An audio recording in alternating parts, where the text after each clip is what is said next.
નાન બનાવીએ ત્યારે આ માપ જરૂર જોવું જરૂરી છે, તો મારી ચેનલમાં જઈને ખાસ જોજો. આ નાન તમે 2 દિવસ પછી પણ ખાઓ, એકદમ સોફ્ટ હોય.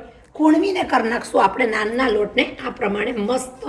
ગમે ત્યારે આ નાન બનાવો, બહુ જ સરસ થાય. જે શેપમાં જોઈએ એ શેપમાં તમે વણીને રાખી પણ શકો. પોચી સોફ્ટ જેવી નાન, એકદમ ખાવાની મજા આવે. જોડે જુઓ, એક નજર કરો આપણી કોર્ન કરી ઉપર. તો કોર્ન કરી તો સ્વાદમાં એકદમ સરસ લાગશે. અને તમે જોઈ શકો કે આપણી આ કોર્ન કરી બહુ સરસ થઈ છે. આને જોવા માટે ક્યાં જશો? મારી ચેનલમાં લાઈક કરો, શેર કરો, બીજાને ફોરવર્ડ કરો. કેન્યાની ફેમસ 3 બેલની કોર્ન કરી કહેવાય છે.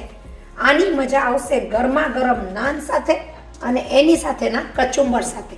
અવાજ તો વયો ગયો છે, પણ રેસીપી તમે જોઈ શકશો. અવાજ આવી જશે 1 કે 2 દિવસમાં પાછો. પણ આપણી કરી બહુ જ સરસ થઈ છે. જરૂર બનાવજો. મારી ચેનલમાં જાઓ આ કરી જોવા માટે. કોર્ન કરી ગમે ત્યારે ખાવામાં સરસ લાગે. એક જ એની ગ્રેવી તમે પકાવતા હોય ત્યારે એકદમ સરસ પકાવવાની, તો એનો સ્વાદ આવશે 3 બેલ જેવો કેન્યા સ્ટાઇલ કરીમાં. અને નાન આપણી થશે સોફ્ટ માખણ જેવી, એકદમ સરસ મજાની. ગમે ત્યારે ખાઓ તો તમે ખાઈ શકો અને નાન થઈ જશે એકદમ સરસ.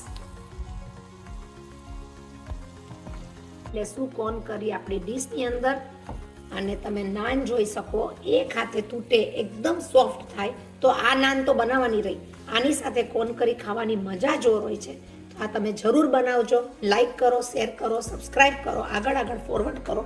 અને તમે જોઈ શકો છો કોર્ન કરી સાથે કચુંબર ખાવાની મજા ઓર હોય છે. જરૂર આપણે બીજી નવી રેસીપી લઈને આવીએ છીએ. ત્યાં સુધી શેર કરી સબસ્ક્રાઈબ કરો.